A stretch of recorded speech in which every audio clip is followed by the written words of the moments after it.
picture this. It's Christmas Eve. You know, the air is filled with anticipation. Yeah. Families are gathering to celebrate. Right. But for one family, the festive cheer turns into a nightmare Oh, yeah. as a pregnant woman vanishes without a trace. It's chilling. It's the story of Laci Peterson, a case that gripped the nation and still sparks debate.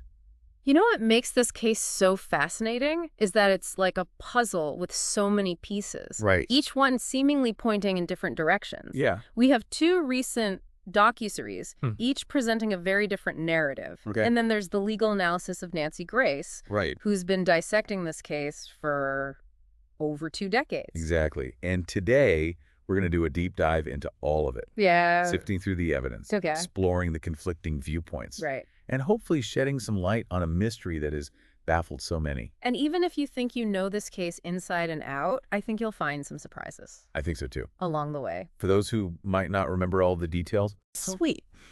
let's quickly set the scene. Okay. Laci Peterson, 8 months pregnant with her son Connor, Right. disappeared from her Modesto, California home on Christmas Eve 2002. Right. And her husband, Scott, reported her missing. But his behavior raised eyebrows right from the start. Yeah. He seemed detached. Right. His story had inconsistencies. Yeah. And then there was that bombshell revelation of his affair with Amber Frey. And those incriminating phone calls he made to Amber while Laci was missing. Oh, yeah. They didn't help his case. No, they didn't. And then, of course, there's the discovery of Laci and Connor's bodies Right. washed ashore in San Francisco Bay, not far from where Scott claimed to have been fishing the day Laci disappeared. It's like a plot straight out of a crime novel. Yeah, But tragically, this was real life, right. and the stakes couldn't have been higher. Absolutely. Now, for this deep dive, we're going to lean heavily on the insights of Nancy Grace, Okay. a former prosecutor who's become a leading voice in the true crime world. She's followed the Scott Peterson case from day one Right. and has made her stance very clear. Yeah. She believes Scott Peterson is guilty. And what's interesting about Nancy Grace's perspective is that she doesn't just focus on the physical evidence. Right. She delves into the psychology of the case. Okay. She sees Scott's behavior, his demeanor, his lies, as a window into a manipulative mind. Wow. Someone capable of committing this horrific crime. One of the pieces of evidence Nancy Grace finds particularly compelling is the scent dog evidence. Uh-huh. Remember those dogs that tracked Laci's scent to the marina Right. where Scott was supposedly fishing? Yeah, and this type of evidence often holds a lot of sway with juries.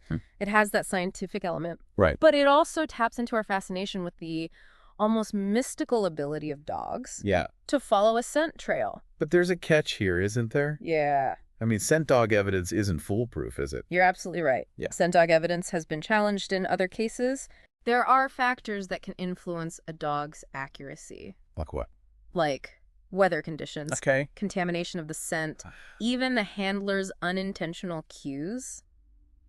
So even though those dogs tracked Laci's scent to that marina, Yeah, it doesn't definitively prove that Scott took her there, right? exactly. It's a piece of the puzzle, Yeah. but it doesn't necessarily complete the picture. And this is where the concept of reasonable doubt comes into play. Okay, let's unpack that a little bit. Sure. What exactly do we mean by reasonable doubt? Yeah.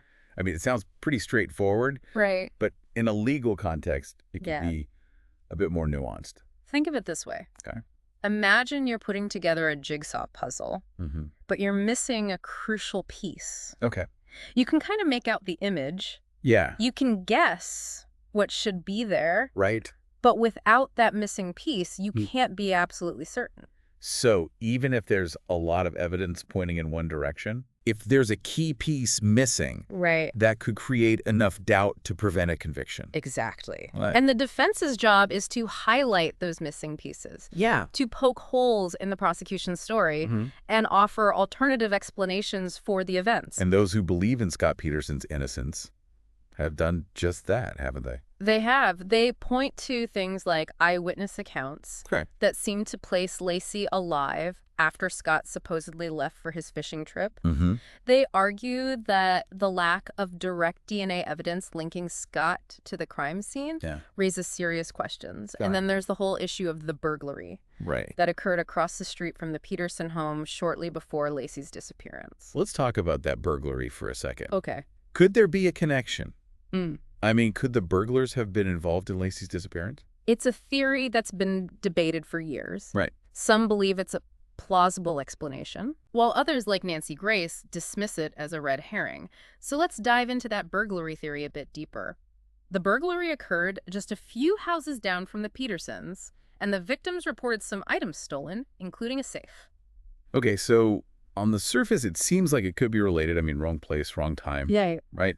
But why is Nancy Grace so quick to dismiss it? Well, she argues that the police thoroughly investigated the burglary and found no credible link to Lacey's disappearance. The timeline doesn't quite add up, and there's no evidence to suggest the burglars were anywhere near Lacey. But those who support the burglary theory argue that the police might have overlooked something, or maybe there's a connection they just haven't made yet. Right, and that's the challenge with circumstantial evidence. It's all about interpretation connecting the dots, and sometimes those dots can be pretty blurry. And speaking of blurry dots, there's another detail in this case that has fueled a lot of speculation, that mysterious Croton watch. Remember, a watch similar to one Lacey owned was pawned by an unknown woman about a week after she disappeared. Right, and this is a perfect example of a detail that can send people down a rabbit hole of theories. Could this be a clue? Was it really Lacey's watch? Or is it just a coincidence, a red herring? Nancy Grace seems to think it's the latter. She doesn't give it much weight because there's no concrete connection to Lacey. And she has a point. Without any evidence linking that specific watch to Lacey, it's hard to draw any firm conclusions. But it's still tantalizing, isn't it? I mean, the timing is certainly suspicious. It just makes you wonder. Absolutely. And that's what makes this case so captivating. There are all these threads, these loose ends, these unanswered questions that keep us coming back for more, even after all these years. Okay, so I've got the scent dog evidence, the burglary theory, the mysterious watch, and then there's the big one, the lack of direct DNA evidence linking Scott to the crime scene. Right. And this is where things get really interesting. Back in 2002, when this case was unfolding, DNA technology wasn't as advanced as it is today. They were mainly focusing on things like blood and semen. But now, with advancements in touch DNA analysis, you can get a DNA profile from just a few skin cells. So could there be DNA evidence out there that was missed back then? It's certainly possible. And this brings us to a potentially game-changing development. A judge has recently ordered DNA testing on a piece of duct tape that was found on Lacey's body. Wait, hold on. They haven't tested that duct tape before, after all this time. Apparently not. And this is where the story takes a really intriguing turn. If that duct tape yields a DNA profile that doesn't match Scott Peterson, it could blow this whole case wide open. It would be a bombshell, wouldn't it? After all these years, to have something that could potentially exonerate him. It would completely rewrite the narrative. It would force us to re-examine everything we thought we knew about this case. So let's play devil's advocate for a moment. Let's say that DNA testing does clear Scott. If he didn't kill Lacey, who did? That's the million-dollar question, isn't it? The defense has floated a few alternative theories over the years, but none of them have really stuck. Like that mysterious burnt orange van with a bloody mattress that some witnesses claim to have seen around the time Lacey disappeared. Right, but there was never any concrete evidence to link that van to Lacey, and the whole thing remains a bit of a mystery. And then there was that tip from a prison inmate who claimed his cellmate had confessed to killing Lacey. But that turned out to be a dead end too, didn't it? It did. The inmate's story was full of inconsistencies, and there was no evidence to corroborate his claims. It seemed like he was just trying to get a reduced sentence for himself. And then there was that witness who claimed to have seen a pregnant woman being forced into a van. But again, nothing ever came of that lead. Unfortunately not. And that's the frustrating thing about this case. There are all these tantalizing leads, these potential clues, but none of them seem to lead to a definitive answer. So if Scott's innocent, we're basically left with a giant question mark. We know Lacey was murdered, but we have no idea who did it or why. It's a chilling thought, isn't it? To think that the person responsible for this horrific crime might still be out there. It's almost like we're back at square one. We've got all this circumstantial evidence, all these conflicting theories, but no clear path to the truth. And that's why this DNA testing on the duct tape is so crucial. It has the potential to either solidify Scott's guilt or to send us down a completely different path.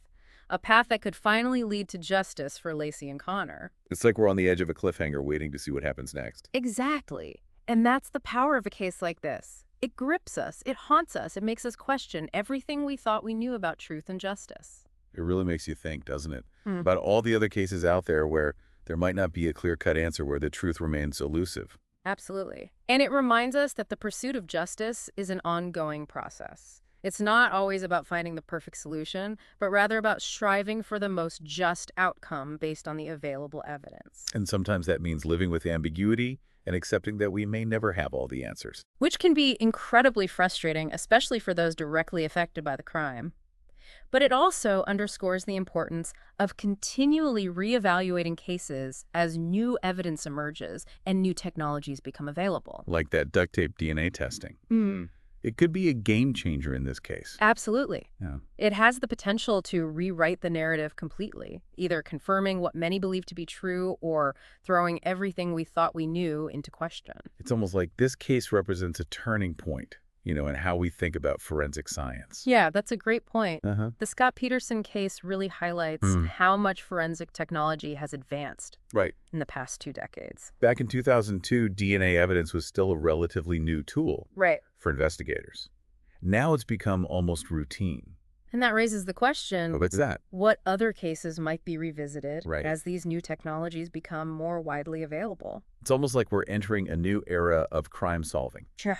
where cold cases could be reopened and mysteries that have haunted us for years could finally be solved. It's an exciting time for forensic science. It is. But it also comes with a sense of responsibility. Oh, absolutely. We have to be careful not to rely too heavily on technology. Right. We still need good old-fashioned detective work, Yes. critical thinking, Uh-huh. and a willingness to consider all possibilities.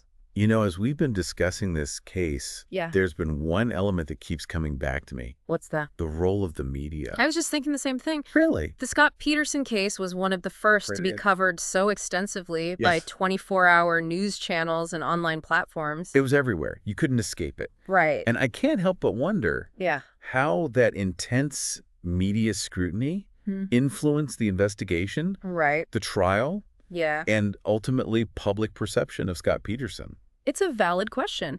Did the media shape the narrative? Right. Did it contribute to a rush to judgment? These are questions we have to grapple with as consumers of news and information. We have to be critical thinkers, Absolutely. to question what we see and hear, Yes. and to remember that there's always more to the story than what's presented on the surface. And I think that's one of the key takeaways from this deep dive into the Scott Peterson case. What's that? It's a reminder that truth is often elusive, Right. that justice can be imperfect, Huh? and that even with mountains of evidence, Yeah. doubts can linger for decades.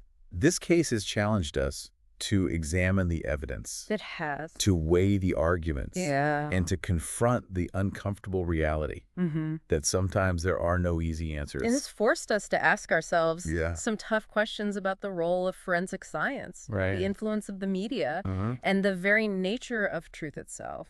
So as we wait for the results of that DNA testing, Yeah.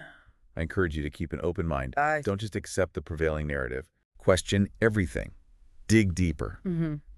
And remember, the pursuit of justice is an ongoing journey, It is. one that requires vigilance, Yeah. critical thinking, Uh-huh. and a willingness to confront the unknown. And who knows, maybe that DNA testing will finally provide the missing piece of the puzzle, the one that unlocks the truth and brings this decades-old saga to a close. Well, that's about all the time we have for today's deep dive. Okay. Be sure to subscribe to the podcast for more fascinating explorations of intriguing topics. And until next time, keep those critical thinking caps on. And remember, the truth is out there somewhere.